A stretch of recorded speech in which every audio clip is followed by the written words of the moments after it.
take sabbatical. To haters that are radical, I'm savage like a catapult, hiking like a Viking, armed and ready for destruction. I came to murder hip-hop, fuck all of your discussions. My ancestors wore zoot suits, riots left them foolproof. Stronger than a diamond and I'm shining like a gold tooth. Welcome, ladies and gentlemen, to another episode of the Friday Podcast. Coming at you not on a Friday, but it is a special day because of some kind of battle that happened in Mexico. It isn't Independence Day because that's in September. And then it's also May the 5th. May the Sith be with you. So I got shout out to my Uncle Rudy. Gave me this shirt for my B-Day. Yeah. So, what's good, everybody? The world is pretty chaotic right now. I should be used to it, hence my name, Chris Chaos. However, it seems to me that there's new kinds of chaos arriving every day. You think you're used to one certain kind of chaos and then another kind of chaos, but I guess that's like the Ninja Turtles, IDW, comic book series. Splinter says the only constant is change. So, as much as you try to keep things from changing around you, things that are not in your control are going to continue to change around you. Even things in your control.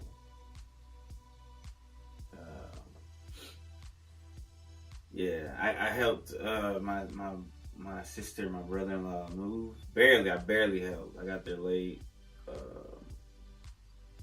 and the stuff I did move, it wasn't big shit stuff. But I had eaten like a bunch of bread because we have a neighbor that sometimes she'll get extra groceries, and she'll just give us some. And so it was the weekend, and I was sipping wine, and I had the house to myself, so I was kind of partying, music loud. Baked one of the bread loaves. It was Parmesan bread. That weekend, I had eaten 2 loaves, basically. Mostly just the inside. And then I made a chicken. But that bread, man, and then that day where I was helping them, it was kind of hot. Not even really hot, but for me, it was kind of hot. I ended up throwing up. Now, luckily I made it to the restroom, just everything, projectile, just empty. And then I felt better. I felt weak still, but I did feel a lot better, and so I continued to help. I slept a lot this weekend, probably too much, but I don't know, sleeping's pretty dope, if you ask me. It's like recharging your batteries. Sometimes you get to go to another dimension or another zone, another world or something, dream world. And you do feel rested when you get more sleep. So like yesterday, I cut the grass, front yard, backyard. Went to my grandma's house. Social. This weekend, I've been running errands and stuff, and it's been pretty busy. Today, I had to catch up and do finish my laundry, clean my room, because I've been putting it off, and I know it's been feeding into my depression that I've been having lately. And I know how to get out of it, but, what's funny is I was just watching Bad Friends with Bobby Lee and Andrew Santino. And Bobby Lee was saying something along the same kind of wavelength that I was saying earlier this past weekend. Was like there's an addiction to the depression, to the sadness, because they're just so used to it. It's comforting in a way. It's not healthy to think, and I need to get out of it. And thanks to ChatGPT, and thank God, and family and friends. But I got some good advice from ChatGPT on how to be more happy. by doing more things that I like to do. Like, I need to be more consistent. I've written 4 songs so far, I think, for my EP that I'm gonna start recording this summer. I'm recording a podcast now. It does take a lot of time, and the journey, maybe the destination, but that destination is tough. I don't see the journey as a destination, but I do see the journey as necessary steps. You can't skip steps. If you skip steps, you trip and you fall when you break your neck and shit. I like that. Can't skip steps. We don't skip steps in life, baby. What else? There's been a lot of divide online. It's commonplace now. That doesn't help the depression, I'm sure. It helps and it doesn't help, because obviously I like validation from strangers and from family and friends when I post something that gets likes. I mean, the simple psychology of that and how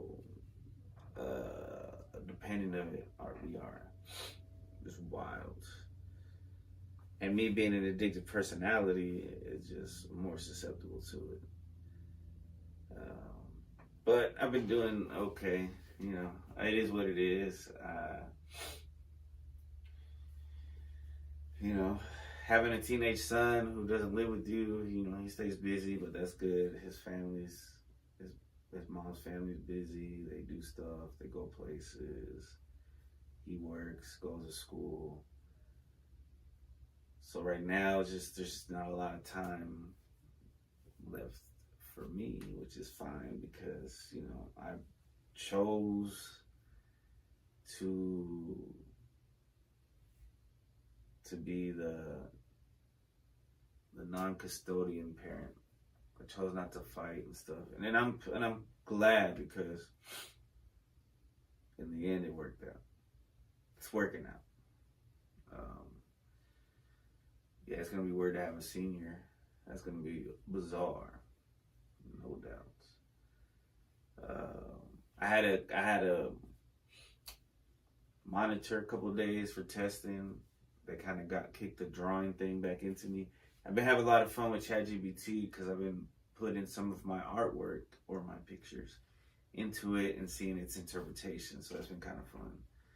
I was so staunch anti-AI for so long. Every post that I saw, it was like ugly AI. I was like, AI sucks. And now I'm using it. I think if you use it in a certain way, it can. The way some people use it, though, is to make weird stuff that creeps you out, and I don't know what the point of that is. Like, I guess some people like it, but I'm like, oh, it'll be like a worm type human monstrosity that's obviously AI, and it's like, wah. But seeing AI's interpretation or turning me into a anime, fire. I mean, it's fun, you know. Later on, we're gonna be like, I remember we used to do that. One of my coworkers, or actually one of my bosses, was like, we got to do the trends, because, you know, it's fun. But then I was like, yeah, because then we'll remember back in time. Like, oh, remember we had those silly trends, and it just brings back memories. Like, when I was helping my brother-in-law and my sister move from the apartment, I took some pictures of the apartment, because I knew they were going to have, it was going to bring back memories later. There was some negative times with that apartment complex, but there was also positive memories, right? So it's cool to have my mom taught me that. Take pictures. Always take pictures. Videos are even better, but pictures guaranteed to flashback. It's like they said, a picture's worth 1,000 words. Ain't that the truth? Ain't that the truth? Alright, so a lot happened in the past month or so. Some celebrities supposedly went to space, or they went in the atmosphere. A kid got stabbed by another kid and killed. And then there was another stab. There's been a lot of violence. Um, but I don't see it in my area. You know what I mean? So I'm blessed about that. Where I live, where I stay, for whatever reason, thank God, it's pretty chill.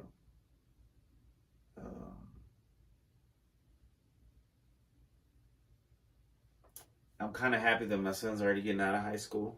But I mean, his high schools that he's been to, I mean, they're not like, there hasn't been any crazy stuff like that. Thank God. I mean, the news tries to make it seem common. I mean, the way it enhances a story makes it seem like, oh, this is happening all the time.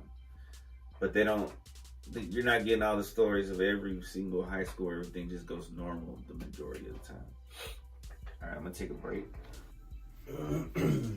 Return of the man.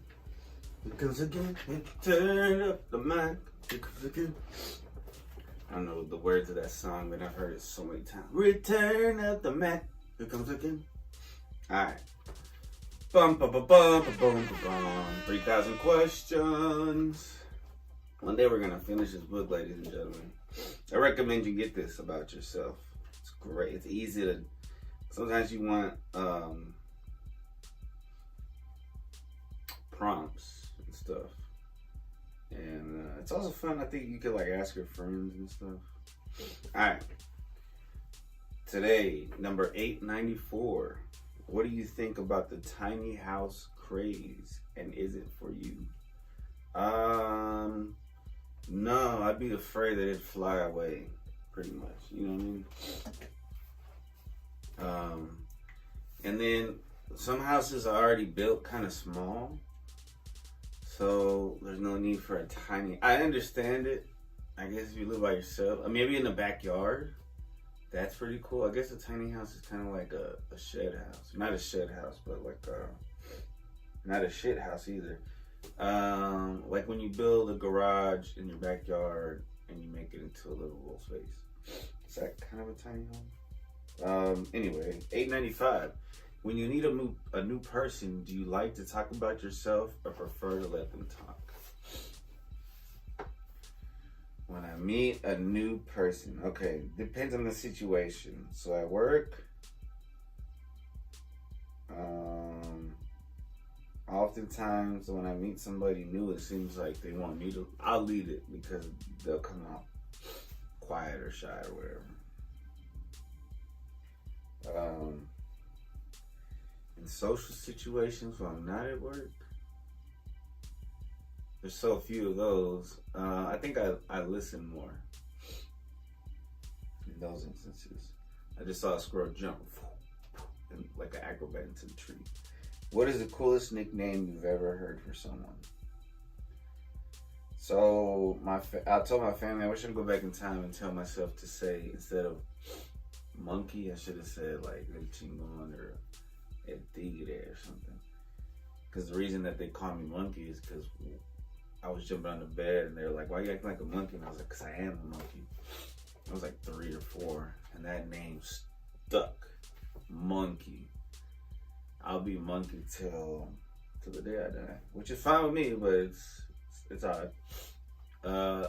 It's not the coolest nickname. Usually I feel like Hispanic families don't give you cool nicknames. It's usually the thing you hate most about yourself. Like if you're chubby, they'll call you flaco, or I don't know, gordo. A cool nickname you've ever heard for someone. I mean, I create my own rap name, Chris Chaos, and I think that's pretty dope. I was definitely influenced by Lupe Fiasco.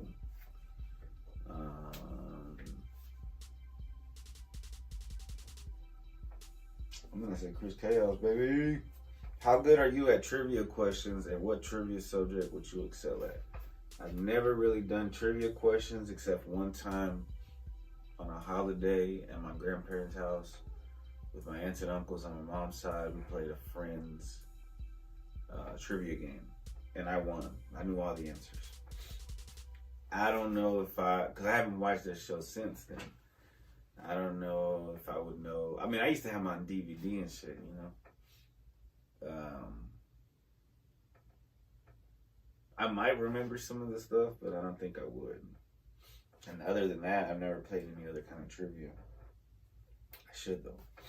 Would you kill an innocent person if you thought it might mean saving a dozen others? Yo, they throw in a deep one, bro. Number 898. That's Angel number 2. Would you kill an innocent person if that meant saving 12 other people? Now, if a dozen other people are innocent, or are they guilty?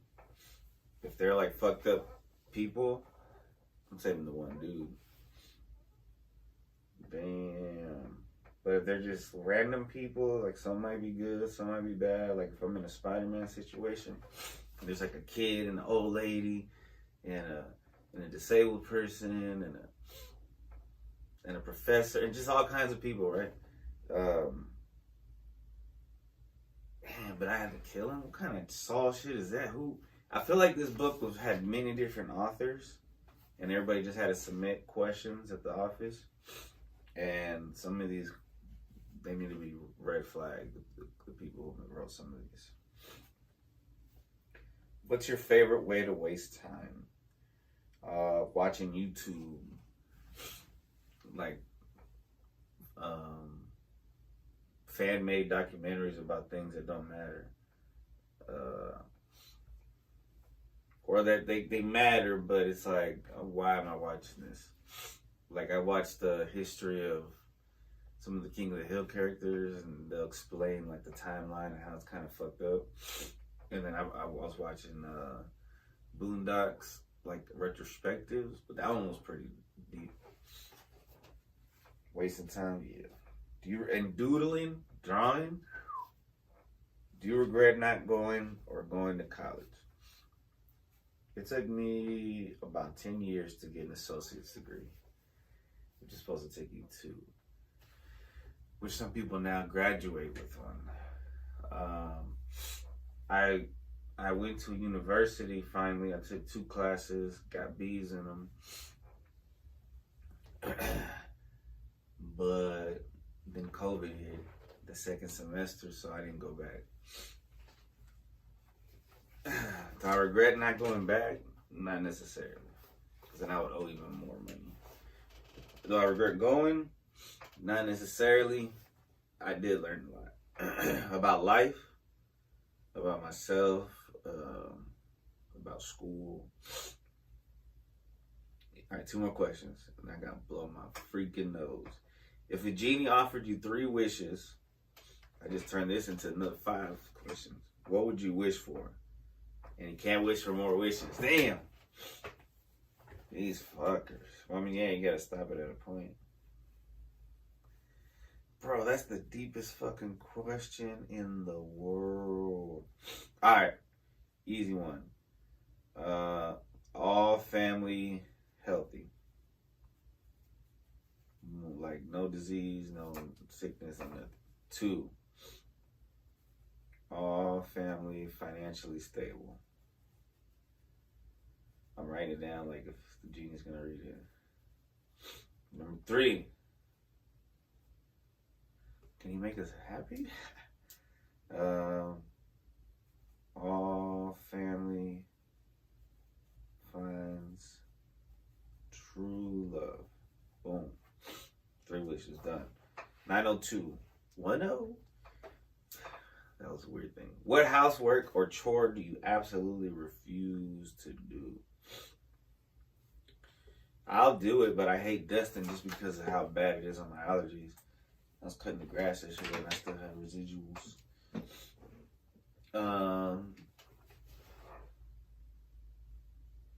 I won't volunteer to do the toilet, but I'll clean it. I'm not great at it though. I haven't done it that much. But my roommate usually does the toilet. Alright. I'm gonna go clean the toilet. Be right back, ladies and gentlemen.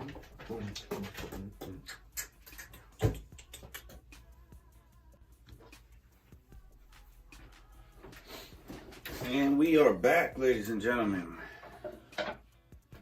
We're gonna start with spirit animals. So I've been seeing this duck a few times. Sometimes it'll fly over my head. I mean, I live very near a creek, and a pond is also very nearby. But I've never done this specific duck, and I looked it up, and there are some differences in just regular. There's different kinds of ducks, right? Just like there's different kinds of birds, different flowers, blah da da, blah da da, yada yada, yada yada yada. All right, so. According to TrueSpiritAnimal.org, in Native American cultures, gadwalls represent harmony, balance, and serenity. They are often associated with water and are believed to bring calmness during times of turmoil or conflict. The bird's gentle nature reflects its symbolic meaning. It is said that when a gadwall appears in your life, it signifies the need for inner peace and tranquility. 100%.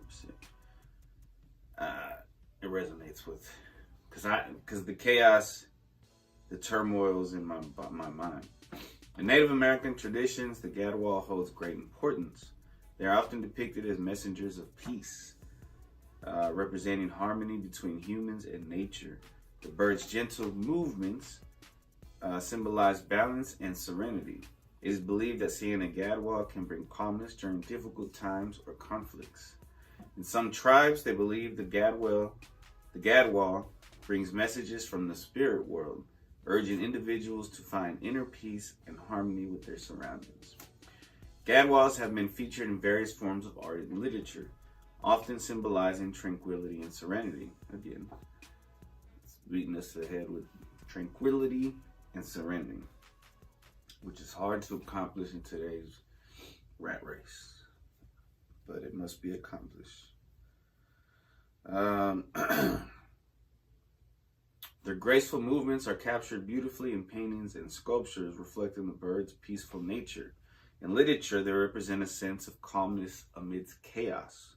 For example, in the novel The Gadwall by William Faulkner, the gadwall is used as a metaphor for inner peace. I don't think I'm supposed to do that, even though there's parentheses around the title. Gadwalls are considered sacred in many spiritual practices. They symbolize balance and harmony with nature.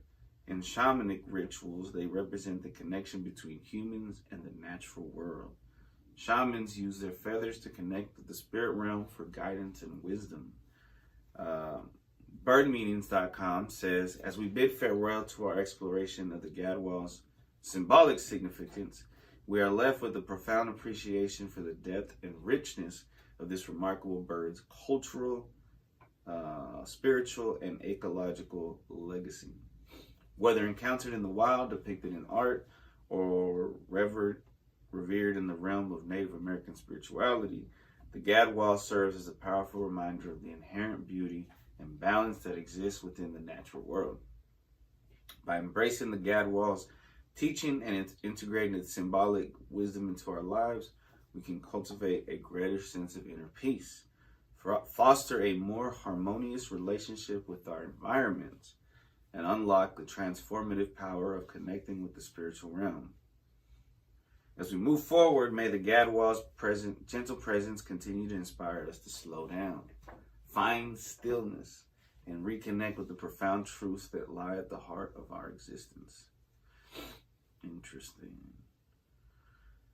Reminder of the inherent beauty and balance that exists within the natural world. Man, I gotta try to remember this, look back on this. I definitely gotta make a clip, because when I see those, I probably do need that reminder. Alright. So all weekend, I was trying to have a dream. No joke. Or I was trying to remember my dreams. I couldn't. Right? But my mom told me a dream about something that similar to something that, because of something that happened, she probably dreamt it because of that, but I still wanted to see, like, let me see what the meaning of that is anyway. I mean, because, you know, some dreams could just be coincidental, some could have some specific meaning, some could be both, you know. So she had a dream about a pan on fire. So I looked it up, and at tarotread.ai /article/dream-about-pot - burning. This is what I couldn't find much. All right, so dreaming about a pot setting on fire often indicates unusual behaviors or situations in waking life. It might symbolize concerns about control and orderliness. This dream may represent feelings of insecurity or the fear of losing control, especially when it comes to managing domestic responsibilities or personal life. In scenarios where you see an empty pot burning red, this may serve as a metaphor for starting anew. Instead of clinging to the past and allowing old emotions to linger, the dream encourages one to embrace fresh beginnings. It highlights the emotional struggles you might be experiencing, fluctuating between nostalgia and an unexpected burst of enthusiasm. This push-pull dynamic, where past sentiments stir feelings of melancholy, while new aspirations ignite motivation, underscores the importance of releasing old ties to fully embrace new opportunities. If you dream of a pot burning dry, it can indicate a period of feeling subdued and underwhelmed. During these days, you might find yourself facing unexpected challenges that hinder your usual effectiveness in various tasks. Yes, indeed. This scenario points to potential workplace or personal obstacles where others may undermine your contributions, causing frustration. For single individuals, dreaming about a pot burning may signify that their romantic relationships are complicated. This dream may mirror feelings of frustration and emotional chaos in love life. It can highlight the need for clarity in romantic situations, suggesting that unresolved matters may lead to stress and confusion. When older adults dream of a pot burning, it may illustrate that their fortunes are at a turning point. It is believed that such dreams signal impending danger, urging individuals to proceed cautiously. This may reflect a time of turbulence where one should be prepared for any unpredictable shifts and challenges that could arise in daily life. The last one was a bummer, but I like to look at the positive. So basically, it's about control. What you can control and what you can't control. You found it, you handled the situation in that dream. Interesting, very interesting. All right, angel number of the week. I am number 1. Okay, from tinyrituals.co. Angel number 1 means that your life path is about to make a turn. It could be that something new is coming your way. It could be a sign of exciting ventures, or it could be that you are entering a different phase in your life. It's a number of newness, a cycle beginning, and even a positive sign of spiritual awakenings. This number can show up when your guardian angels want you to stay tuned and focused on the present rather than obsessing over the past and the future. It tells us that universal energies are working in our favor, and that if we keep negative energy at bay and stay motivated, our goals will seem well within reach.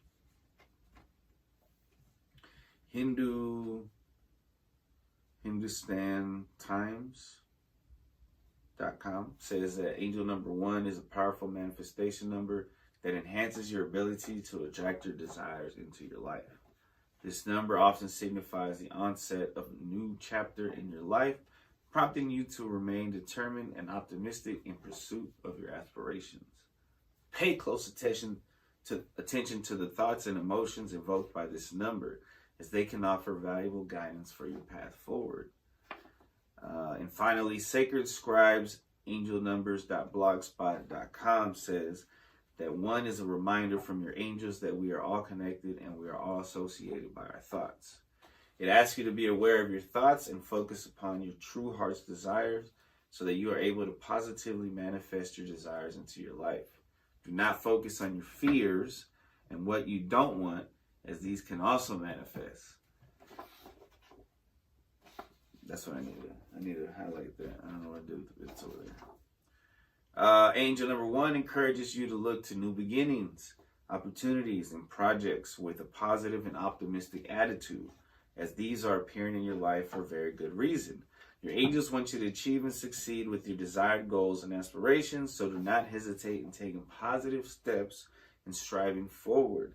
Do not allow fears, doubts, or concerns to hold you back from living and serving your divine life purpose and soul mission. Angel number 1 also encourages you to take up challenges with total faith and trust in yourself and the universal energies, aka God. I needed that. That's like drinking positive reinforcement right there. Like, whoo, that was good information for me, baby. I hope it was for you. Be right back.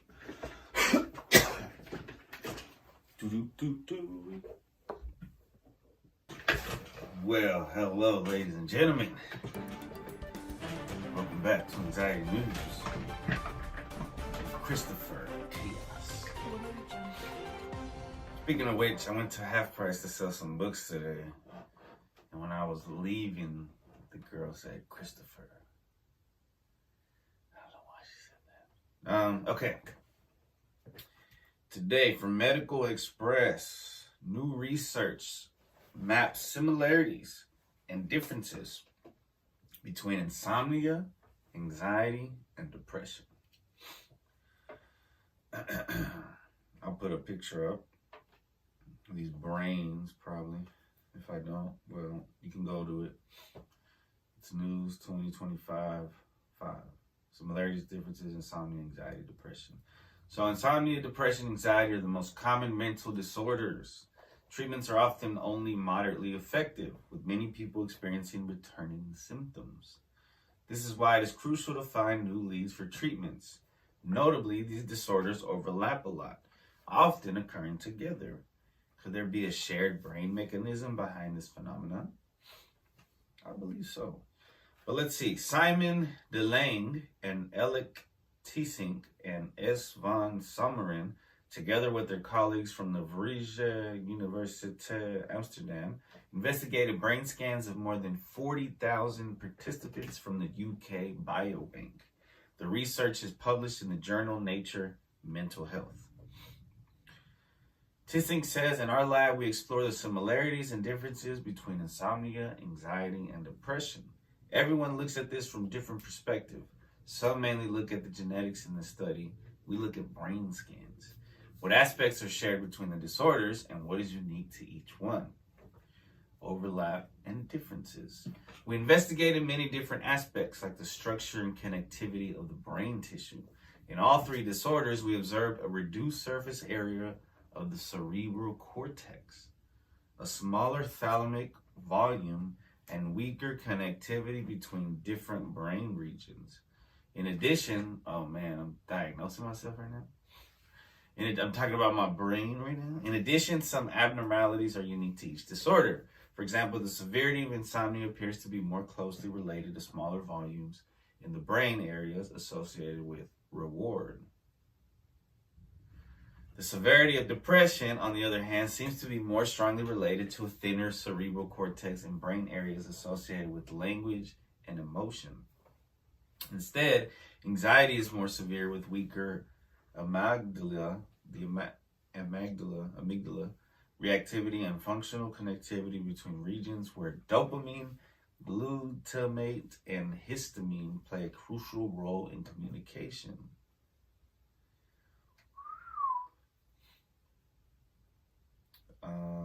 Okay, there's a little picture there, infographic. Similar brain circuit. But what can we ultimately do with this information? Teesink continues. The regions seem separate from each other, but when you map them out together, they all turn out to be part of the same circuit. The amygdala, the hippocampus, and the medial prefrontal cortex circuit. I don't know why it's creeping me out to talk about my brain, because I'm sure it's using the parts that I don't even know how it works. So even though they are distinct areas, they all appear to represent different pieces of vulnerability within the same puzzle. A lot of research has been done on the overlap between anxiety and depression, but insomnia is often forgotten. This is the first time that we have investigated all three disorders at the same time on such a big scale. The comorbidity is extremely high. People may experience these disorders in different stages of their lives or experience them all at once. There's a lot of discussion about the underlying mechanisms. The treatment of insomnia, for example, sometimes also improves depression. But why? By further investigating the question, we hope to find new leads for follow-up research as well as better treatments. Interesting. For more information, you can go look at the study to Nature Mental Health by Simon C. DeLang, and I'll put the link. Whoa, there's something that says your brain gets bigger if you're anxious and depressed. Should we look at that one to make us feel better after that so sad one? Let's see what they say. Researchers have found depression is linked to areas of the brain shrinking in size. But when depression is paired with anxiety, one area of the brain becomes significantly larger. This is going to make me feel worse. A new study published in the Journal of Psychiatry and Neuroscience looked at more than 10,000 people to find the effects of depression and anxiety on brain volume. The study shows depression has a pronounced impact on the hippocampus, the part of the brain linked to memory and learning, shrinking it. In contrast, the study found that when depression and anxiety occur together, it leads to an increase in size of the part of the brain linked to emotions, the amygdala. Many studies looking at the effect of depression on brain do not account for the fact that people who have depression often have anxiety as well. Study lead and PhD researcher Ms. Daniela Espinosa Oyarce said, "Depression is the most debilitating disorder worldwide, and 1 in 6 Australians currently experience depression, anxiety, or both. We found people who have depression alone have lower brain volumes in many areas of the brain, and in particular the hippocampus," Ms. Espinosa Oyarce said. This becomes even more relevant later in life because a smaller hippocampus is a risk factor for Alzheimer's disease and may accelerate the development of dementia. Sorry, it's a pop-up. A particularly important finding of this research is that people who had both depression and anxiety had less shrinkage in many brain areas and even an increase in the amygdala. This indicates that the true effect of depression on the brain has been underestimated because of an opposite effect in the amygdala. Anxiety lowers the effects of depression on brain volume sizes by 3% on average, somewhat hiding the true shrinking effects of depression. Anxiety is saving the brain but canceling out the depression so it doesn't shrink too much. That's amazing. More research is needed into how anxiety lowers the effects of depression, but for the amygdala, perhaps anxiety leads to overactivity. Overthinking. Wow. Oh, snap, and that's from 2020. It's hilarious. August 5th, 2020. That's 5 years ago. Saving that one and the one from this year. All right, ladies and gentlemen, thank you for tuning in to Anxiety News. We shall return with the movies. Let's go to the, ooh, Red Cardinal. I need some of that cat food. Or it's raining, so I get some worms. Peace. Let's go to the movies.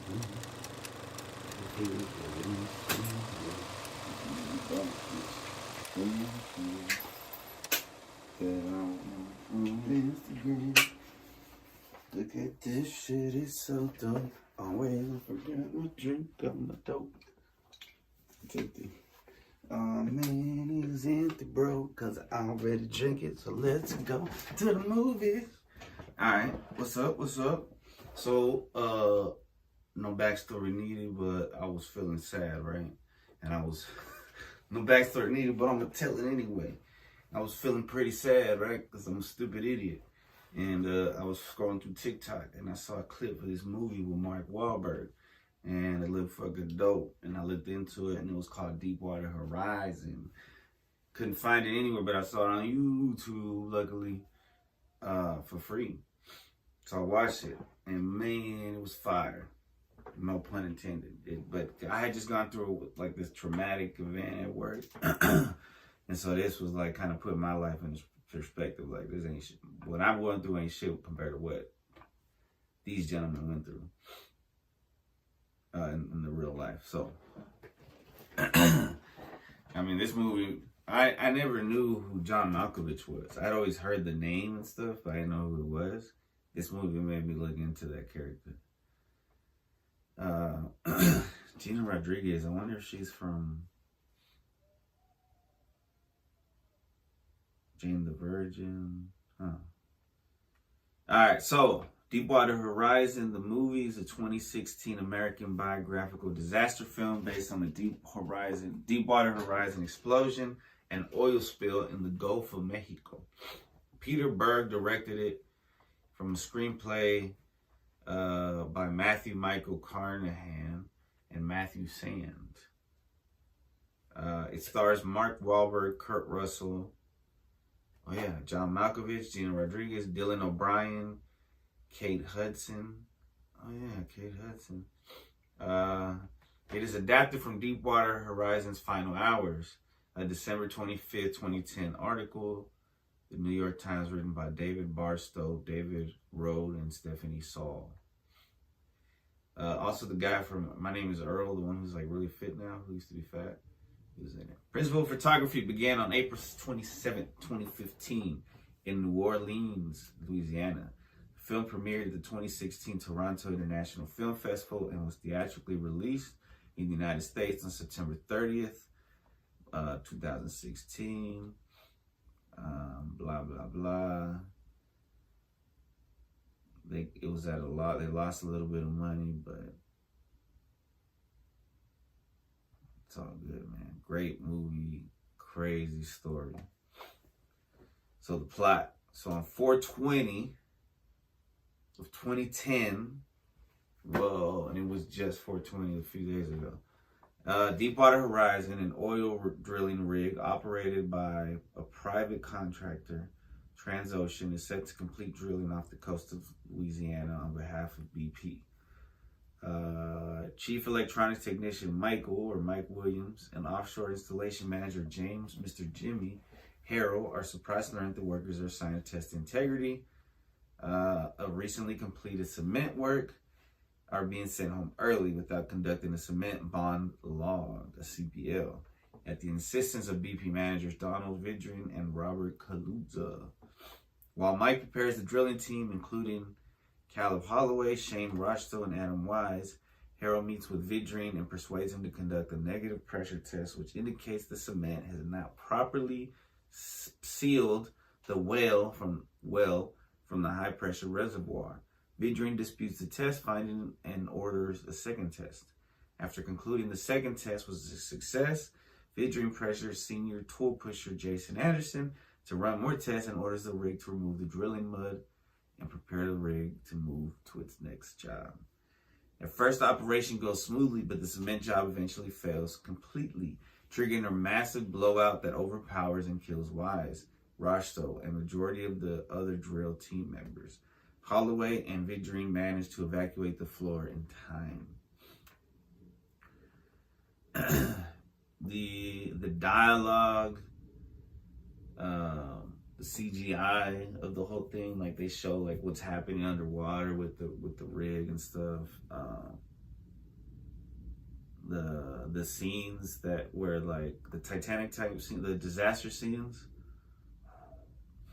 The chain of equipment malfunction, coupled with the failed attempt to seal the well, ignites the oil, killing Anderson and the other tool pushers. Andrea Flatus and the rig's dynamic position operator tries to alert the Coast Guard, only to be overruled by her superior, Captain Kurt Kuchta. With a name like that, you know he's a cunt. On the grounds that the rig is not in any imminent danger. At least until the rig erupts in flames. Then Kuchta sends out his own call for help, with oil now spewing into the ocean. An oil-covered pelican flies into the bridge of a nearby vessel. I saw that. Those are humongous. It did some damage to, like, the glass was breaking and stuff. Flies into the bridge of a nearby vessel, the Damon Bankston, which was, oh, there's another cat outside. I think she's pregnant. She might just be chubby though.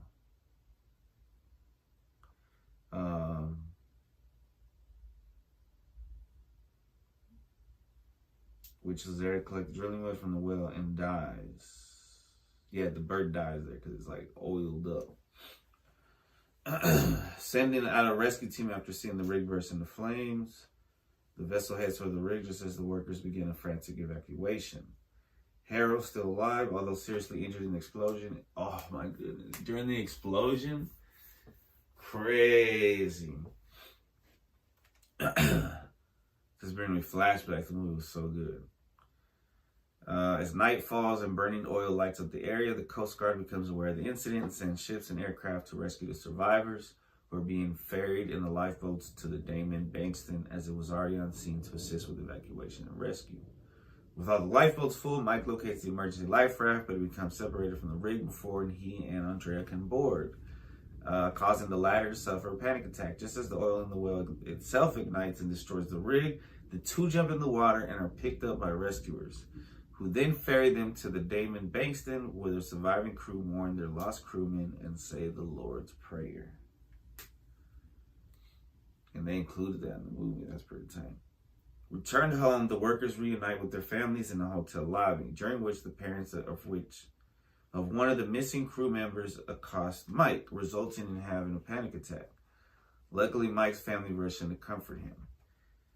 I know they're mad at him, but he's like, I tried to get them to do the right thing, and they just went on without. Those BP bastards! The film ends with a series of clips showing the aftermath of the disaster, including testimony from the real-life Mike Williams and the revelation that Donald Vidrian and Robert Calusa were the only two people prosecuted for their actions. Both were charged. Definitely Fall Guys, because I'm sure their upper-ups were telling them that you need to go through with that no matter what. Both were charged with 11 counts of manslaughter. By 2015, these charges were dismissed. Pictures appear of the 11 men who lost their lives before the credits. The movie postscript reads, the blowout lasted for 87 days, spilling an estimated 210 million gallons of oil into the Gulf of, well, now it's Gulf of America, but the Gulf of Mexico at the time. It was the worst oil disaster in U.S. history. Damn. That's when it became the Gulf of America, when it became filled with oil like that, because we fucked it up. So the writing, so March 8, 2011, so it takes a while for these movies to be made. Somebody, Summit Entertainment, Participant Media, and Image Nation acquired the rights. When does Mark Wahlberg get involved? Because I think he's a producer too. So August 19, 2014, casting began. Actor Mark Wahlberg added in the lead role of the film. He plays Mike Williams. Who? Mike Williams, a real-life electronic technician on the Deepwater Horizon oil rig. On March 18th, 2015, Gina Rodriguez was set to play a woman named Andrea Fleitas, who's on the bridge on board the Deepwater Horizon at the time of the blowout, and frantically tried to contact the Coast Guard. On April 10, 2015, Deadline reported that Dylan O'Brien was in talks to play Caleb Holloway. Kurt Russell joined the film on the same day O'Brien was in talks. Kurt Russell was great in it too. Soon after, John Malkovich, he's great in it. I thought he had that Southern accent for real because of this movie, because I didn't really see any of his other movies. I'm not that much of a film buff. I just seen like the basics, the basic OG shit.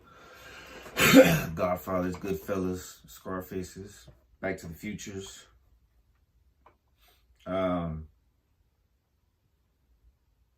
Kate Hudson was announced as a cast member in May 2015, playing the wife of Wahlberg's character. Her role was her first on-screen pairing with Russell, her stepfather, although they shared no dialogue in the film, only a hug. Oh, interesting.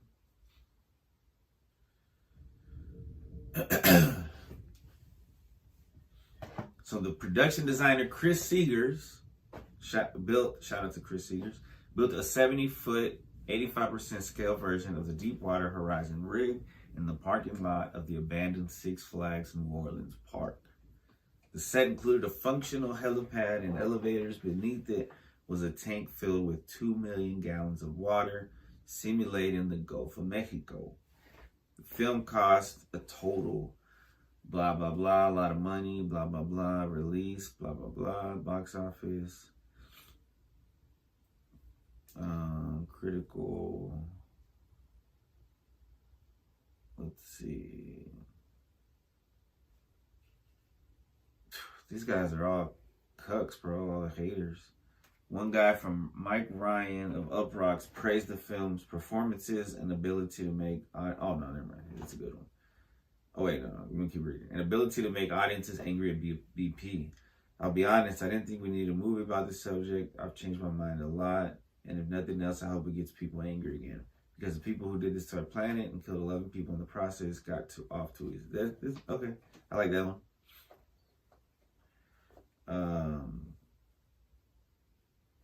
One calls it restrained, but I think it's because it's so families can watch it, because there's no like blatant sex or blatant blood or anything like that. But it's still good and it's still scary. Historical accuracy.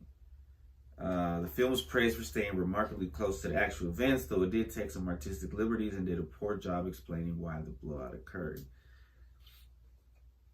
I mean, I guess I still don't understand why it occurred. The movie opens with they definitely fucked up with this man, right?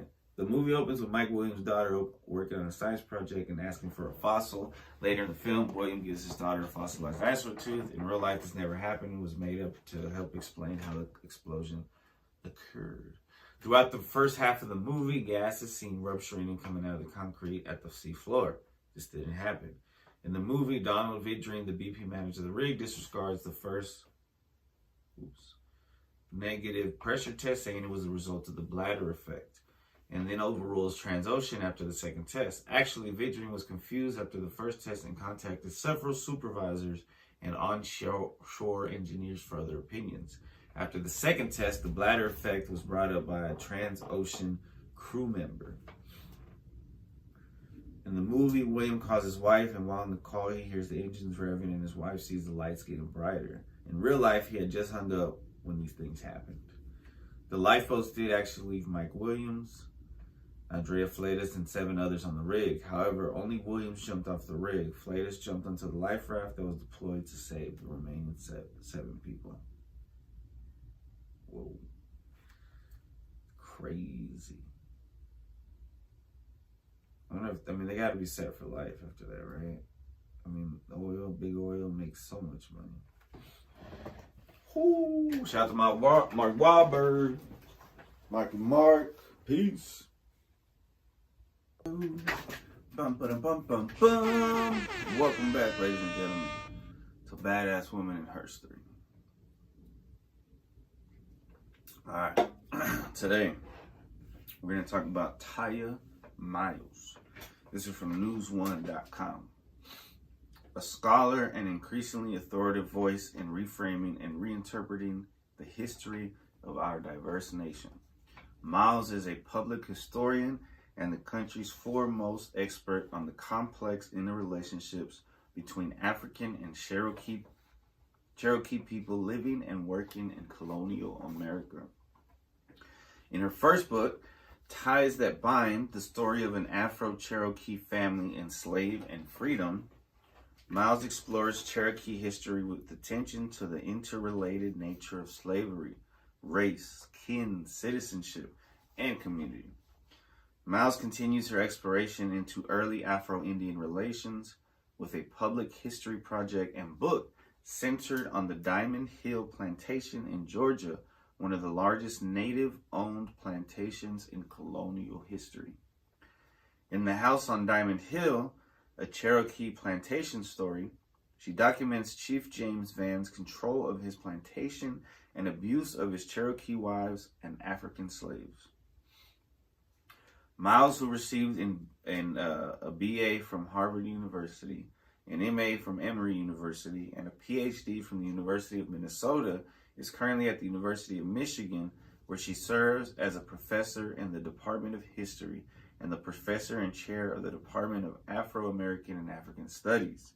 She holds additional appointments in the program in American Culture, the Native American Studies program, and the Department of Women's Studies. Miles' work collecting and analyzing information from the U.S. Census, oral histories, and newspapers have been recognized by the MacArthur Foundation, which awarded her with a MacArthur Genius Grant last year.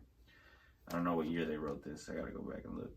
Regarding Miles' life work, she says, "I think that history matters so much to who we are as individuals, as communities, as a nation, as a global community.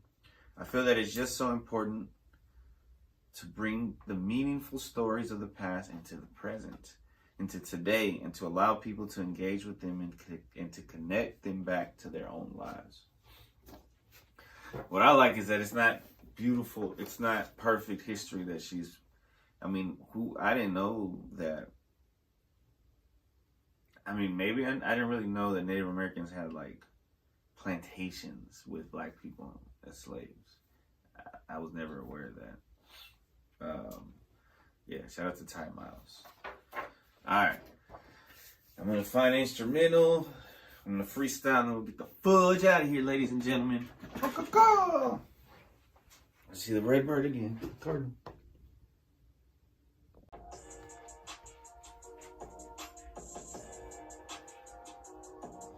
Yeah. Alright, I found an instrumental, ladies and gentlemen. It's called Freestyle Beat Dropping. Free type beat 2025 rap trap beat instrumental from Kronos Beat with Z. KRONOSBEATZ. Let's rewind this. Yeah. Yeah.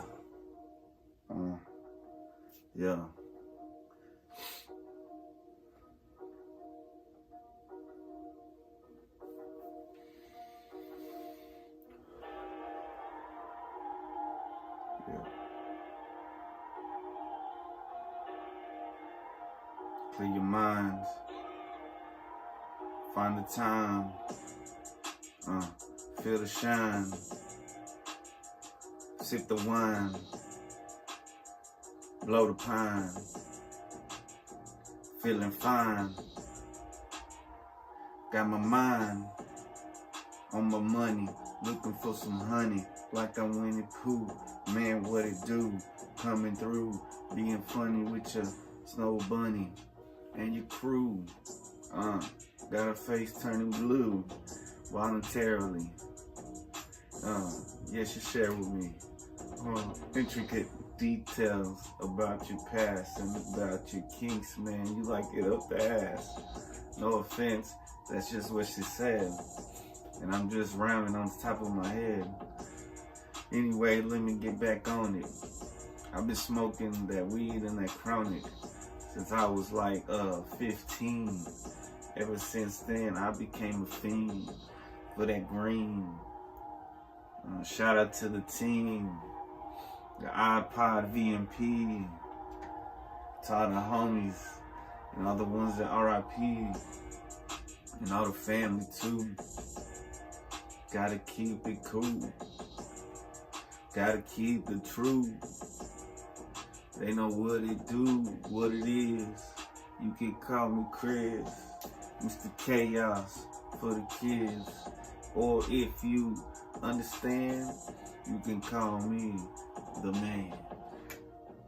Yeah, I'm a slam dunk every time you come through, punk.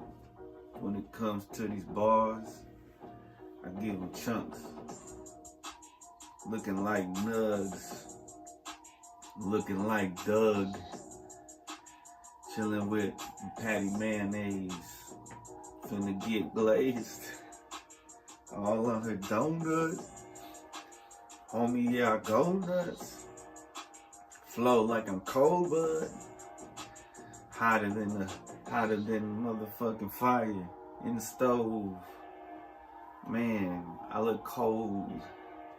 Like damn Frosty the Snowman. Who looking for the blow, man? Who should have told, man? You super cold, man. Go cook a cold, man. Oh, man, I fell off. It's okay, hop back on. Man, I'm smoking on that strong. Man, this beat is so strong. I could flow so long as it's going. Man, I'ma keep flowing. Man, I'ma keep growing, praying and showing the Lord who's knowing the struggle and the progress, the happy days and the ones with stress. Either way, man, we blessed with our vision, with our hearing, with our walking, with our talking, with our moving, with our hands, with our fingers. Damn, to our ears, everything's a blessing. From the bait we can smell, yo, to the dressing on top of a salad. When I'm cooking up chicken and rhyming a ballad. Yeah, everything I say is valid, cause I be cooking at home, putting potatoes in the air fryer. Man, and I stay high. Then the fucking what empire, stay building. Do you understand the feeling? When I'm drilling, straight bars in their heads. This is straight for the feds. Fuck you if you don't like it. Fuck you if you do. I'm just kidding, baby girl. I just like to, I just like to josh with you. Nah, I fucked up. Man, I went pretty, that was a minute. 4:44, baby. Alright. Love y'all. Thank y'all for coming. See y'all next time on the Friday Podcast.